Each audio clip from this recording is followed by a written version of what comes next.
My name is T.S. Sudhir and you're watching Study with Sudhir. This is your digital classroom. We are looking at Animals, a poem which is part of First Flight textbook for CBSE class 10 students. But before I start discussing this particular poem, I want to point out one common error made by your seniors, and that is students going into the examination hall trying to attempt answering the questions after having just gone through or listening to a summary of a poem or a story. Please do not make the mistake your seniors have made and thereby lost marks. You need to have read the text very carefully multiple times, especially ahead of the 2021 and in the forthcoming years, because the format of the CBSE question paper has changed. The multiple choice questions, the MCQs that are going to be asked, are going to test you on your understanding and interpretation. So you need to, it's not just enough to know the meaning of a word.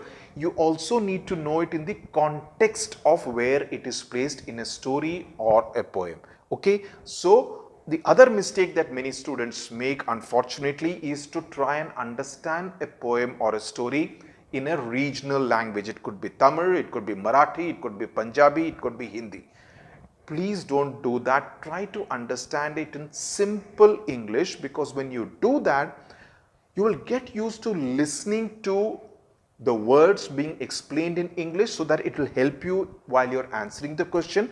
It will also help you improve your vocabulary. If you're going to remain in that comfort zone of trying to understand it in a regional language like Hindi or Bengali, it won't help you in the examination, more so now that the format has been changed.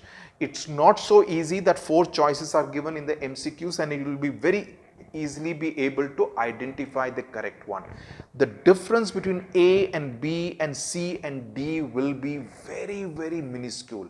CBSE is going to test you on how accurately, how precisely you know the meaning of every word and phrase, and whether you have understood it in the context of the poem or the story. So I hope I made my position very clear here at Study with Sudhir, which is why we make an attempt to explain the poems and stories in simple English, so that you can use the kind of phrases, the kind of words that I use in your answers. If you take down notes, it will make your job that much easier. Okay, so the attempt is to actually make things easier for you, instead of trying to say that, okay, Hindi में समझाता हूँ, ये कहानी है, देख लो. You see a movie, right? You don't listen to a summary of a movie, right? It's the same thing. Okay.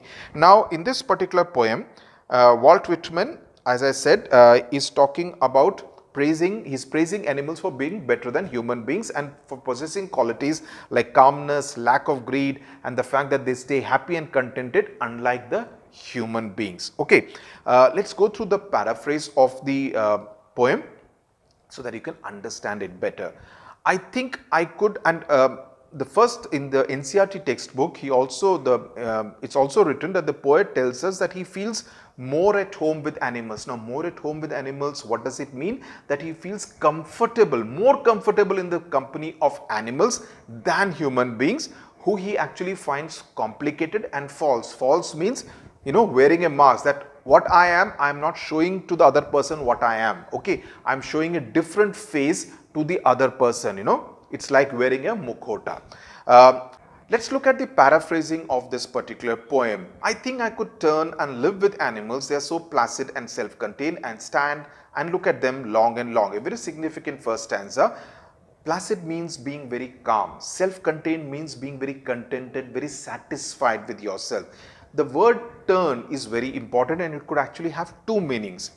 It could, one, mean that Walt Whitman wants to turn towards the animals, away from the human companions that he has, and be in the company of animals, because after that he's saying and live with animals. So he wants to live in the company of animals. The other interpretation could be, and we do not know whether that's what Walt Whitman meant, that he wants to turn into an animal and live with them, right? Because they are so calm and satisfied. So turn could have both interpretations. And he says that that's why he looks at them for a long time. Long and long being repeated, basically to emphasize the fact that he can continue to look at them for a really long time. They do not sweat and whine about their condition. They do not lie awake in the dark and weep for their sins. They do not make me sick discussing their duty to God. So the poet is very impressed by the animals, that they do not complain or cry. Whine essentially means, wine without the H means liquor, a form of liquor. Wine with the H means to complain in a very bitter manner, complain very bitterly. Okay, they do not sweat and whine about their condition. Now, when he says sweat, again means, to complain and cry about their condition in the manner in which human beings seem to do. They eat and sleep peacefully, and they have nothing to worry about. They do not sit and weep for their sins, that, oh, I made this mistake, and you keep on complaining and weeping bitterly about it. They do not make me sick discussing their duty to God. Because they are more pure, they do not pray to God for forgiveness, because they do not think they have committed anything wrong. So they do not also ask God to fulfill their desires the way human beings do. Now, what do we human beings do when we go to any place of worship? It could be a gurdwara, a temple, a mosque, or a church. We go and keep saying, "Mereko pass kara do, I want 90%, I want a new car, I want a promotion in my job, I want to get married." We are always asking things for ourselves. The animals don't do anything of the sort. They do not make me sick discussing their duty to God. Okay, not one is dissatisfied, not one is demented with the mania of owning things, not one kneels to another, not to his kind that lived thousands of years ago, not one is respectable or unhappy over the whole earth as in referring to nature. Demented and mania essentially convey a sense of being crazy about something. Demented means something who is a little off. Dementia is the other word that comes from this, and being something not being perfectly okay in the mind. Mania is almost an obsession of something, and human beings are obsessed about owning things. We want a car, we want a house, we want a new company, we want a new shop. We're all the time aspirational in nature. We aspire to own different things, but the animals are not like that. So they do not possess material things like human beings do, and they are happy and satisfied without all the worldly items and pleasures. Animals are also free from the habit of praying to their ancestors like human beings do. Like here they say, not one kneels to another. Human beings kneel before the other person, before a saintly person or before one of our elders. Animals don't do anything of the sort. While the poet says, not one is respectable or unhappy over the whole earth, he basically means to say that since all of them are equal, there is no question of respect for one or insult for another person. So therefore the animals are happy and an uncomplaining kind of a species. Of course, he is not going into the different food chain of the animal kingdom where a tiger or a lion or a cheetah ends up eating a deer or any other herbivorous animal. He is not getting into all those kind of things, but he's emphasizing the point that he feels that they are a happy, contented and a non-complaining sort of species. They bring me tokens of love of myself. They evince them plainly in their possession. This stanza is important. I wonder where they get those tokens. Did I pass that way huge times ago and negligently drop them? Now, the poet feels that animals represent human beings in some way. And how is that? Because he means that animals seem to have virtues like kindness, like innocence, which human beings once had. Human beings, according to Walt Whitman, no longer have these good virtues of kindness and innocence, and they seem to be in the possession only of animals. So he says that he believes that the animals symbolize the lost values of humankind, of human race, and he believes that humans actually drop these virtues. When he says myself, they bring me tokens of myself. Myself means the entire mankind, the humankind, human race. So he says that human beings drop these virtues a long time ago and they have forgotten about them, but the animals are still continuing to possess all those good virtues of kindness and innocence. Okay. So, they show me their relations to me, that we are related in some way. That is, me again means mankind and these animals, and I accept them.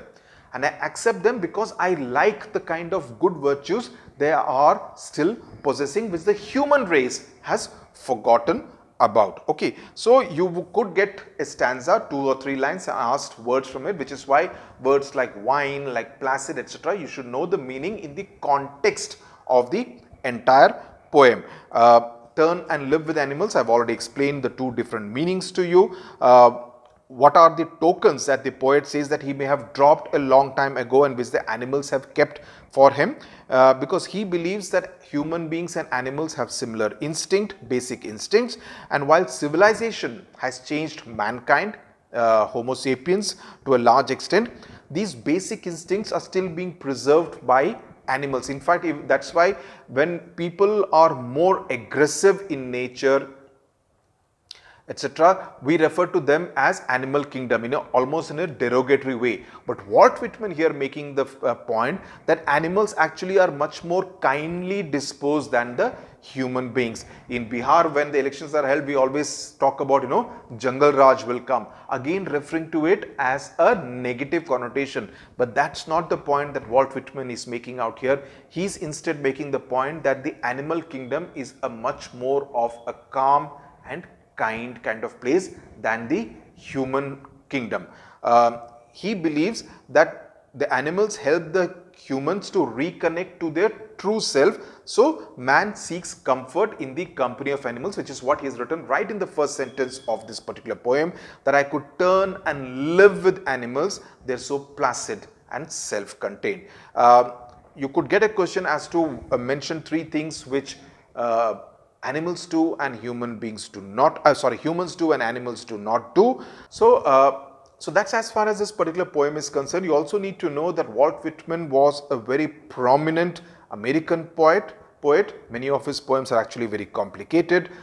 Even this short poem, you realize that he has said a lot within this very short poem, and this is taken from the Song of Myself in Leaves of Grass. So that background also is something which you should be aware of while dealing with this particular poem. I hope it's clear to you. Any doubts, please write in the comment section. More than happy to address them. Thank you very much for watching.